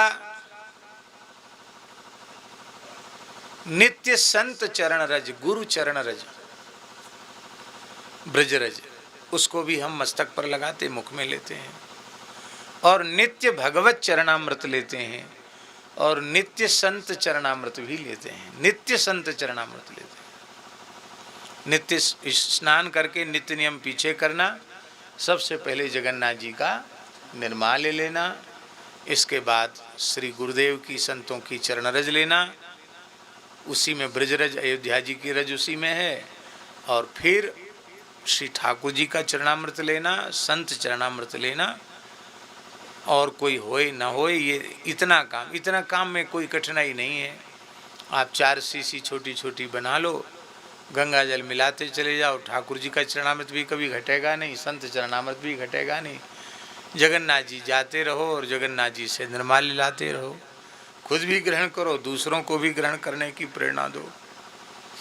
ब्रजरज सब संत चरण रज, ये ब्रजरज जहाँ से उठाओ सब संत चरण रज है। ब्रजरज रोज मस्तक पर लगाओ, सहज साधन है। तो भगवान चरण रज भी लेते हैं, भगवान चरण जल भी लेते हैं और भगवान उच्छिष्ट भी लेते हैं। ब्रजलीला में भी और द्वारिका लीला में भी। ब्रजलीला में तो ब्रह्मा जी को मोह ही इसलिए हो गया कि उन्होंने विचार किया कि ये परब्रह्म परमात्मा कैसा है जो ग्वाल वालों की जूठन खा रहा है। वत्सचारण लीला में ब्रह्मा जी दर्शन करने आए थे और भगवान ग्वाल मंडली के साथ बैठकर पा रहे थे, बाल कृष्ण प्रभु। तो एक दूसरे का जूठा भी खा रहे थे। कोई ग्वाल कहता, अरे कन्हैया तेरी सौगंध है, तू देख तो सही मेरी मैया ने कैसी सुंदर धुंगारी छाछ बनाई है। और पहले उसने पी लिया छाछ, ले पी के तो देख। ठाकुर जी पी लेते उसकी जूठी छाछ। ब्रह्मा जी सोचे कैसा परमात्मा है भाई। बड़े बड़े वशिष्ठ, गौतम, अत्रि प्रभृति ऋषि विशुद्ध मंत्रोच्चार करके श्रौत यज्ञों में चरु का निर्माण करते हैं, पुरोडाश का वपन करते हैं। वहाँ वह परब्रह्म परमात्मा प्रत्यक्ष होकर और ग्रहण करने नहीं आता। और ये कैसा परमात्मा है जो इन गैया चराने वाले, इन ग्वाल वालों की जूठन खा रहा है, ये कैसा परमात्मा। ब्रह्मा जी को संदेह हुआ तो ब्रह्मा जी बालक बछड़े चुरा ले गए। आप सबको कथा मालूम है, भगवान ने बालक बछड़े बन के लीला की, तो वहाँ भगवान जूठा खाए कि नहीं खाए। बोले तो बच्चे थे, उनको कोई ज्ञान नहीं था जूठा सखरे का, इसलिए खा लिया। अब जब द्वारिकाधीश हो गए तब तो बड़े पंडित हो गए, सावधान, तब ऐसा नहीं करते। बोले तब भी ऐसे ही करते थे, आदत जिसकी जो बन जाती ना। तो युधिष्ठिर ने राजसूय यज्ञ किया। भगवान श्री कृष्ण की राजसूय यज्ञ में प्रधान पूजा हुई, उसी में शिशुपाल का उद्धार भगवान ने किया। तो भगवान ने यज्ञ में सबको विभाग बांट दिए, सबको सेवा का विभाग बांट दिया, तुम्हारा ये विभाग, तुम्हारा ये विभाग। दान का विभाग कर्ण को दिया भगवान ने। पांडव प्रसन्न नहीं थे, कह रहे ये तो बहुत शत्रुता रखता है, जानबूझ के इतना खर्चा करेगा, कि जिससे जल्दी खजाना खाली हो जाए। भगवान बोले चिंता मत करो, कंजूस आदमी को दान वाला विभाग में नहीं बैठाना चाहिए, उदार आदमी को बैठाना चाहिए। तो कर्ण तो दानवीर था, इसलिए उसको दान के विभाग में रखा, खूब लुटाओ। और खजांची किसको बनाया जानते हो? कोषाध्यक्ष। खजांची दुर्योधन को बनाया। भीमसेन, अर्जुन, युधिष्ठिर सबके महाराज आपकी विचित्र लीला है। दुर्योधन घोर शत्रुता रखता, उसको आप खजांची बना रहे हो, कैशियर बना रहे हो, ये तो सब भट्टा बैठा देगा। भगवान हंसने लगे, बोले भाई देखो तुमने हमारी प्रधान पूजा की है, प्रथम पूजा की है, अब सारे यज्ञ को पूरा कराने का भार मेरे ऊपर है। अच्छा हम किनारे हो जाते, तुम अपने मन से कर लो। नहीं नहीं महाराज, सब तो आपके ही हाथ में बागडोर है, आपको ही करना है। भगवान ने कहा चिंता मत करो, यज्ञ बहुत बढ़िया हुआ, इसी को रहने दो कोषाध्यक्ष।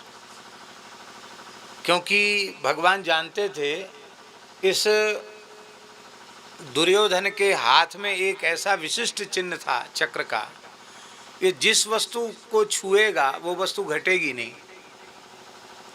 भगवान ने सोचा ये खजाने में बैठेगा तो खजाना कभी खत्म हो गई नहीं। इसको पता नहीं है अपने प्रभाव का, मालूम हमें मालूम है, भगवान तो सर्वज्ञ हैं। तो जिस ब्राह्मण को 100 स्वर्ण मुद्रा दक्षिणा देने के लिए पर्ची बनाई जाती, और वो पर्ची लेकर जब दुर्योधन के पास जाता तो वो कहता नहीं नहीं नहीं नहीं, नहीं कर्ण के पास जाता तो कर्ण कहते नहीं नहीं 100 ठीक नहीं। अरे क्या कमी है, भगवान की दया से कोई कमी तो है नहीं, 1000 स्वर्ण मुद्रा होना चाहिए। तो कर्ण उसमें 1 शून्य और रख देता है, 100 को 1000 बना देता है। और जो 1000 वाली पर्ची लेके जब खजाने में जाता, दुर्योधन का काम उठा के देने का, तो दुर्योधन तो उद्देश्यपूर्वक कर रहा था, वो कहता नहीं नहीं कर्ण में इतनी कंजूसी क्यों आ गई, मैंने पहले ही समझा दिया था कि देखो जितनी पर्ची आवे उसको बढ़ा चढ़ा के लिखना। अरे बड़ा कंजूस हो गया मेरा मित्र कर्ण, वो 1 लाख कर देता उसको और 0 बढ़ा देता। अब वो जिसको 100 मिलने हैं उसको 1 लाख मिले तो बड़ा खुश होता, कहता वाह देखो ये सब युधिष्ठिर की व्यवस्था है कि देखो मिलना तो हमको 100 ही चाहिए पर 1 लाख मिला। अरे भाई खूब पांडवों का भला हो, आशीर्वाद पांडवों को मिलता है। तो भगवान ने सबको विभाग बांटे। पंगत परोस कर जिमाने का, भरपेट जिमाने का विभाग भीमसेन को सौंपा।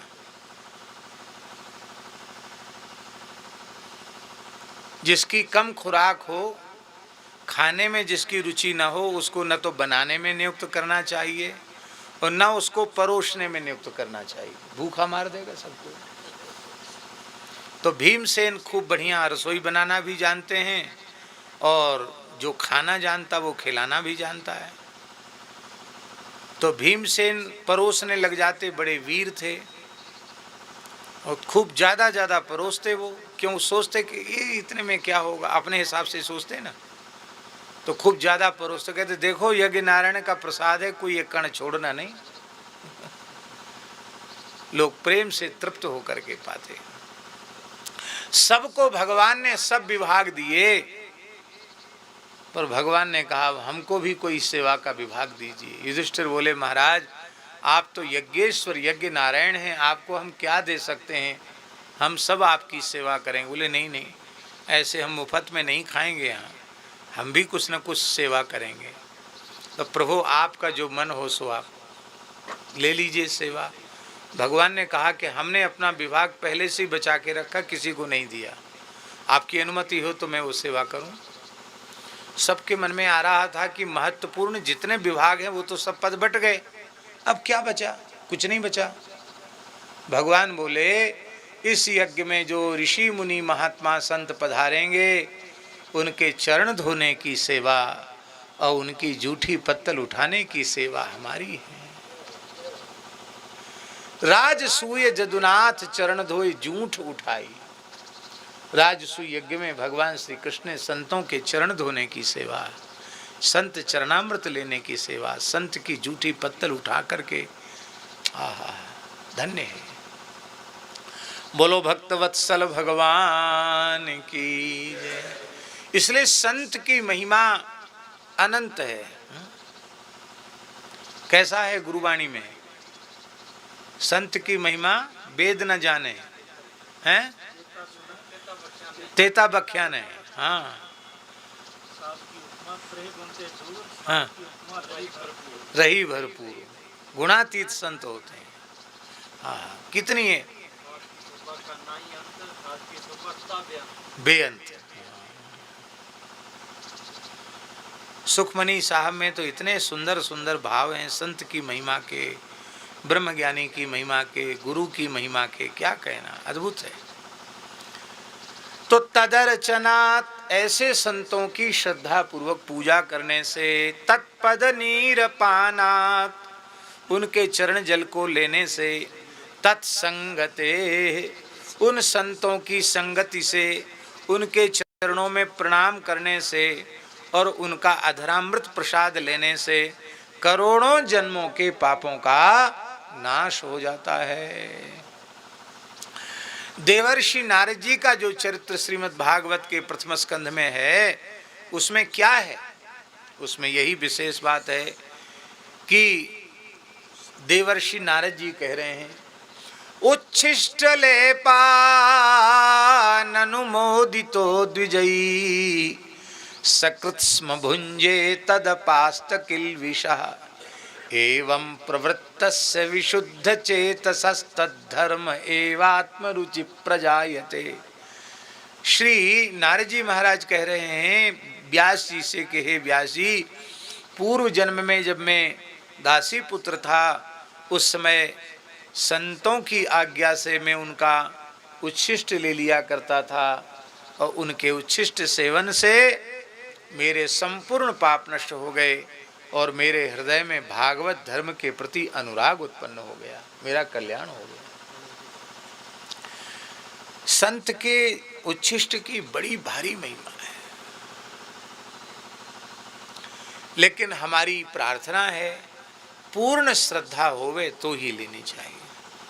आपकी श्रद्धा में न्यूनता है, आप में उनकी सामान्य बुद्धि, मनुष्य बुद्धि है, तो फिर देखा देखी नहीं करना चाहिए। हमारे पहाड़ी बाबा महाराज कहते थे, देखा देखी साधे जोग और छीजे काया बाढ़े रोग। देखा देखी मत करो, वैसा भाव जागृत करो। उस भाव को जगाने के पहले जहाँ आपकी पूर्ण श्रद्धा है वहाँ आप ग्रहण करो, फिर आपका भाव की पुष्टि हो जाए तो फिर तो आनंद ही आनंद है। बोलो भक्तवत्सल भगवान की। सन 2001 में जो पहला उत्सव हमने मलुक पीठ में मनाया था, तो उस वृंदावन के संतों का झरा भंडारा हुआ था, उसका चरणामृत आज भी रखा है। आज 22-23 साल तो हो गए, 23 साल हो गए। सामान्य जल में उतारा हुआ चरणामृत, कोई ऐसा जल नहीं कि गंगा जल तो खराब नहीं होता, लेकिन सामान्य जल में उतारा हुआ चरणामृत आज भी ज्यों का त्यों रखा है।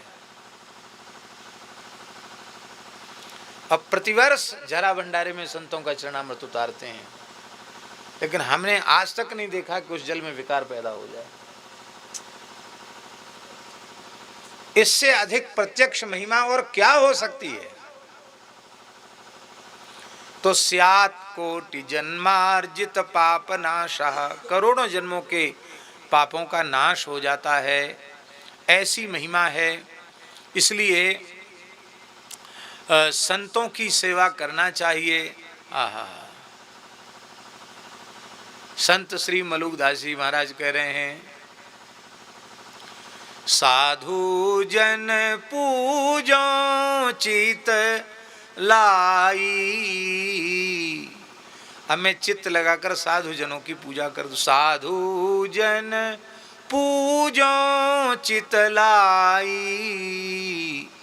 इनके दर्शन हिया जुड़ाई।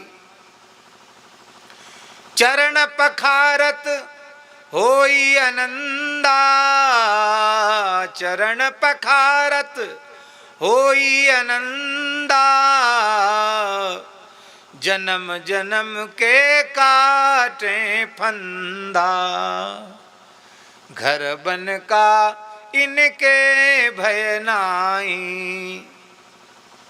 ज्यों पुरइन रहता जल माही। पद्म पत्र मिवाम्भसा।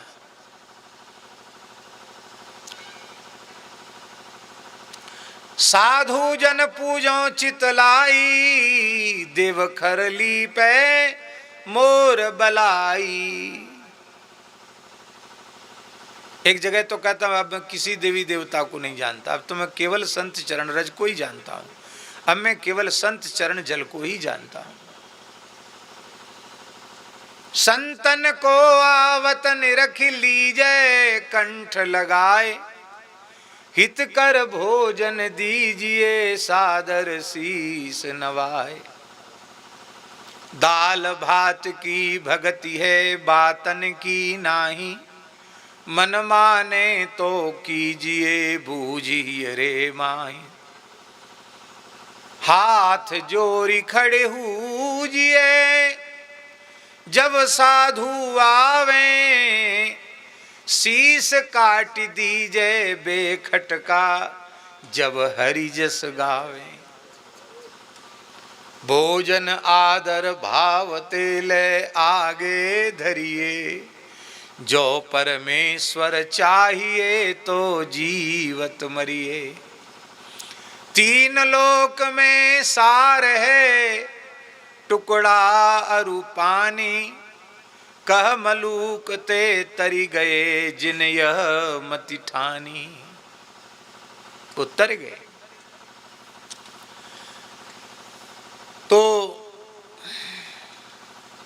देखो यहाँ जो गंगोत्री दर्शन करने जा रहे हैं, चार धाम की यात्रा पर आए हैं, वे भले ही संत वेश में न हों, पर जो भगवान का दर्शन करने यहाँ देवभूमि ऋषि भूमि में आ रहे हैं, वे इस भूमि की महिमा से सब संत ही हैं।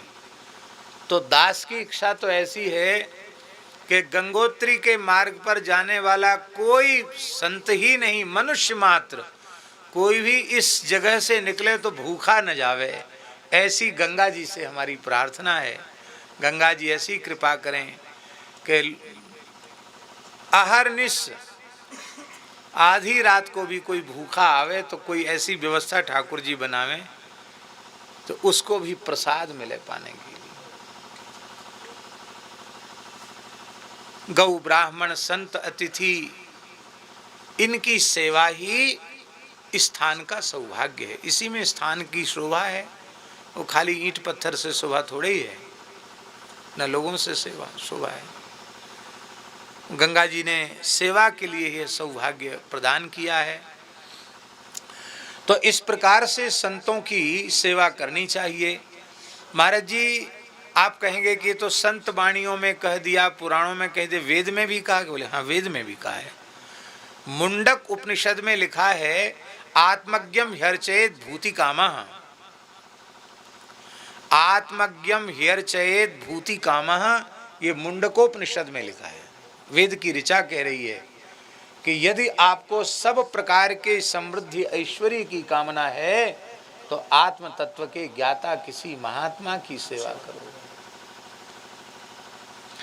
या ही उपसर्ग और ही अर्चयित, हाँ ही अर्चयित माने हाँ, निश्चय, ही का अर्थ यहां निश्चय। और इसी भाव को गोस्वामी जी अपने शब्दों में कह रहे हैं, तुलसीदास जी। मति कीरति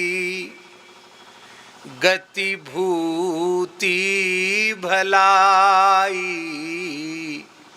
जो जेहि जतन जहाँ जेहि पाई, सो जानिय सत्संग प्रभाव,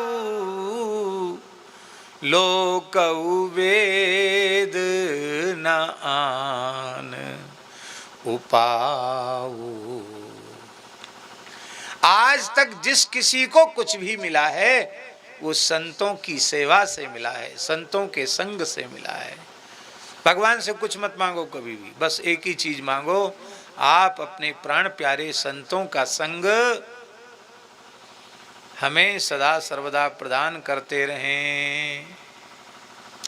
कार्पासकैः सप्तभिरद्भुतैर्गुणैः सुनिर्मितं तत्कटिसूत्रमुत्तमं कौपीनवकं वस्त्रयुगं च धारयेत् तथोर्धपुण्ड्रादिकमेव वैष्णवः।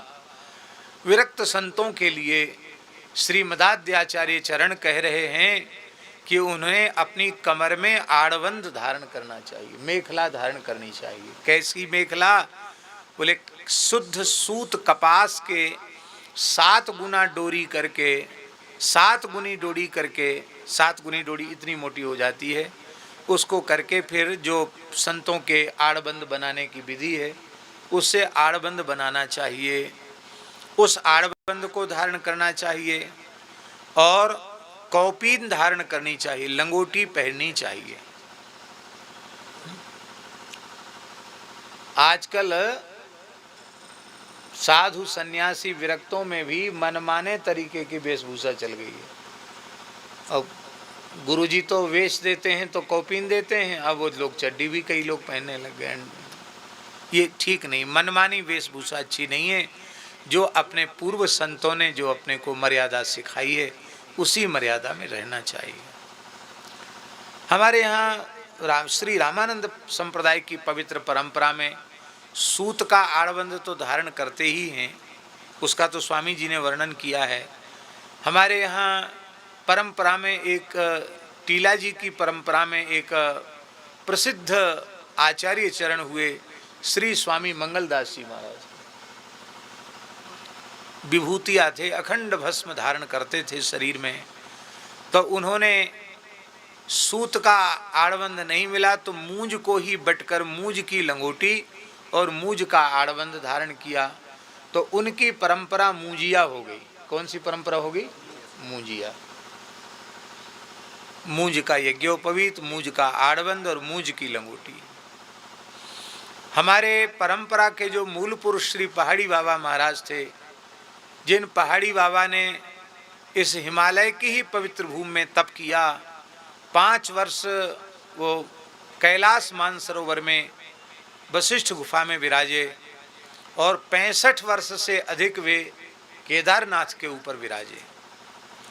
इस तरह से लगभग 70-75 वर्ष वो हिमालय में ही रहे और 150 वर्ष की आयु तक सदेह विराजमान रहे। और 150 वर्ष की आयु में कार्तिक पूर्णिमा को ही उनका जन्म हुआ था और कार्तिक पूर्णिमा को ही उन्होंने जीवित समाधि ग्रहण की। वृंदावन खाकचौक में उनकी जीवित समाधि है और आज समाधि लिए उनको 210 वर्ष हो चुका है। तो पहाड़ी बाबा मूंजिया थे, वो मूंज का ही आड़बंद धारण करते थे, मूंज की ही लंगोटी और मूंज का ही यज्ञोपवीत धारण करते थे। और एक बड़ी विलक्षण बात थी, वो 3 जनेऊ पहनते थे। वैसे त्यागी तपस्वी एक ही जनेऊ पहनते हैं, पर पहाड़ी बाबा मूल पुरुष 3 यज्ञोपवीत, वो भी मूंज के, तो मोटे हो जाते, 3 जनेऊ पहनते थे। तो उनके श्री विग्रह का जो स्थापन है वृंदावन खाक चौक में, उसमें भी 3 जनेऊ हैं। उनको बड़ा आश्चर्य हो, ये महापुरुष 3 जनेऊ के? बोले महाराज जी से पूछे, बोले हाँ ये ऐसे ही धारण करते थे। तो फिर हमने स्मृतियों में देखा तो उसमें लिखा है कि यज्ञोपवीते 2 धार्ये एकम नैवच धारयेत। यज्ञोपवीत 2 धारण करना चाहिए, 1 धारण नहीं करना चाहिए। तृतीयम उत्तरीया भावे वस्त्रा भावे चतुर्थकम। जो ऊपर कपड़ा ओढ़ते नहीं हैं उनको 3 यज्ञोपवीत धारण करने चाहिए, क्योंकि पूजन भजन संध्या आदि के समय बाएं कंधे पर कोई वस्त्र होना जरूरी है और अब वो वस्त्र तो पहनते ही नहीं। और भजन पाठ पूजा करनी है, शास्त्र की मर्यादा की भी रक्षा होनी चाहिए, तो 3 जनेऊ पहनने से उत्तरी के अभाव की पूर्ति हो जाती है। और जो अधो वस्त्र भी नहीं पहनते, केवल लंगोटी धारण करते, उनको 4 जनेऊ तक पहनने का विधान शास्त्र ने किया गया है। तो संतों की रहनी है। एक रामानंद संप्रदाय में परंपरा है अब मुजियाओं के भी दर्शन धीरे धीरे कम हो रहे हैं और परंपरा है काठिया। क्या? वो काठ का आड़बंद लगाते हैं, लकड़ी की लता का, काठ की ही लंगोटी, काठ का ही आड़बंद, उनको काठिया कहते हैं। और एक परंपरा है, केला होता ना, केला, केला की जो छाल होती है उसको कूट कर उसी का आड़बंद बना लेते हैं, कमर में बांधने वाली रस्सी, और उसी की कौपीन धारण करते हैं। उनको हमारे यहाँ महात्यागी कहते हैं। तो इस तरह से ये पुराने संतों की, सैकड़ों साल पहले संत जंगलों में, पर्वतों में रहते थे। अब वहाँ कौन कहाँ से कपड़ा लावे, इसी तरह से संत अपना गुजारा करते थे। तपस्वी संत ऐसे ही रहते थे। तो ये संतों की पुरानी रहने की बात। वस्त्र, 2 वस्त्र धारण करे और ऊर्ध्व पुंड धारण करे, इस प्रकार से वैष्णव के लक्षण का वर्णन किया।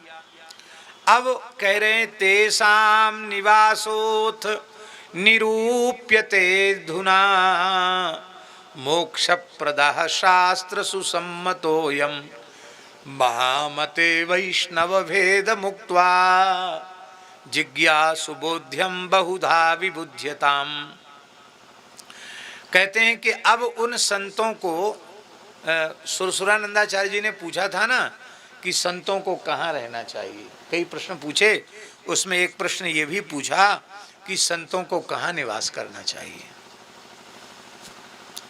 तो बोले संतों को कहाँ निवास करना चाहिए, कहाँ निवास करना उनके लिए मोक्षप्रद है और शास्त्र से सम्मत है। तो वैष्णव भेद कह करके अब संतों को कहाँ रहना चाहिए, ये बात कही जा रही है।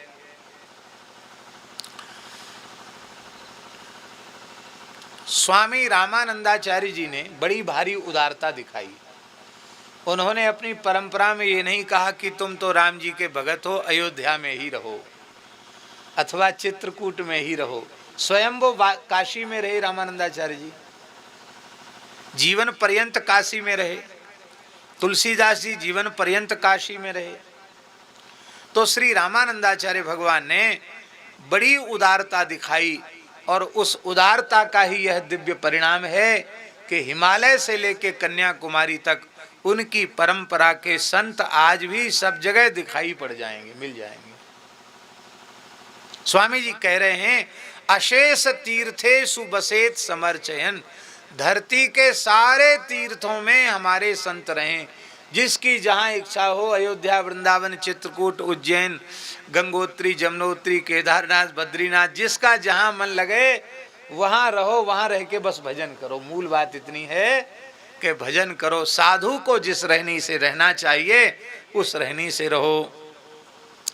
अशेष तीर्थे सुबसेत समर्चयन सतत्र तत्राविरभूदनुत्तमम् तथा तथा तम जगता मनन्यधीः पतिम चतुर्वर्ग फलप्रदम हरिम। कहते हैं, जिन जिन स्थानों में भगवान के स्वरूपों का प्राकट्य हुआ है उन सभी तीर्थों में निवास करना चाहिए, क्योंकि उन तीर्थों में रहकर साधन करने से चतुर्विध पुरुषार्थ सहज करतलगत हो जाते हैं। धर्म अर्थ काम मोक्ष वो करतलगत हो जाते हैं। और उस सर्वोत्तम स्थानों में भगवान की उपासना और भगवान के भक्तों की उपासना करते हुए भगवान में चित्त को लीन करके वहां निवास करना चाहिए। अब अलग अलग स्थल बता रहे हैं,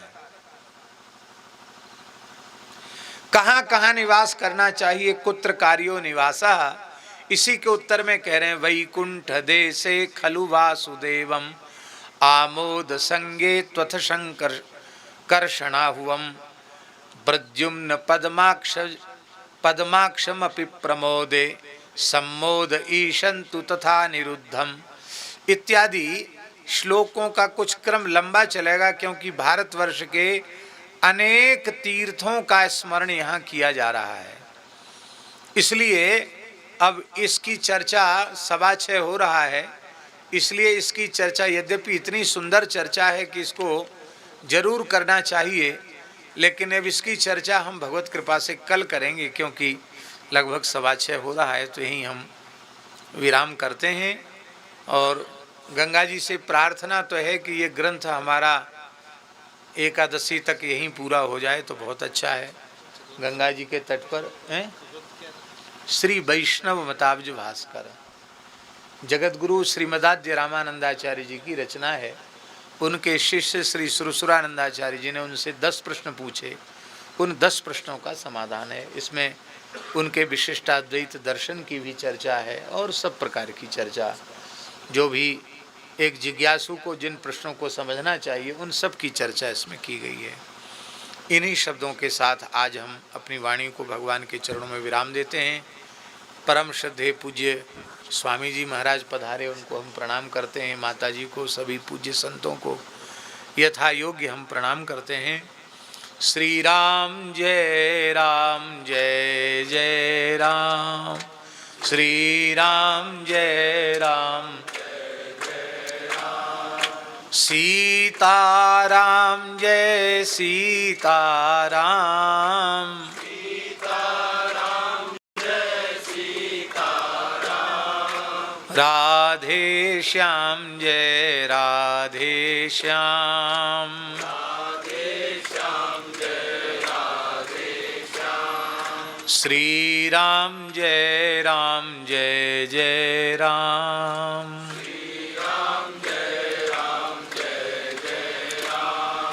जय जय श्यामा जय जय श्याम, जय जय श्यामा जय जय श्याम, जय जय श्री वृंदावन धाम, जय जय श्री वृंदावन धाम, जय गौ माता जय गोपाल,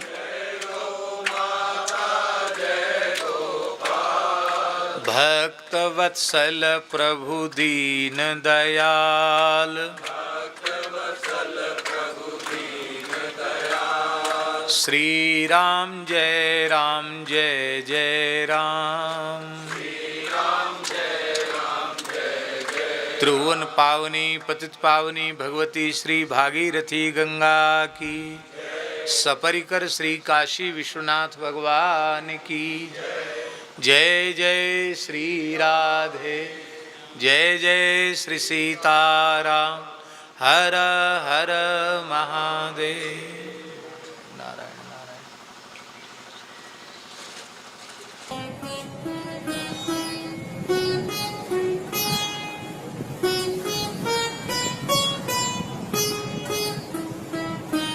श्री सीताराम प्रतिदिन सत्संग एवं दर्शन के लिए श्री महाराज जी के ऑफिशियल चैनल को जरूर सब्सक्राइब करें।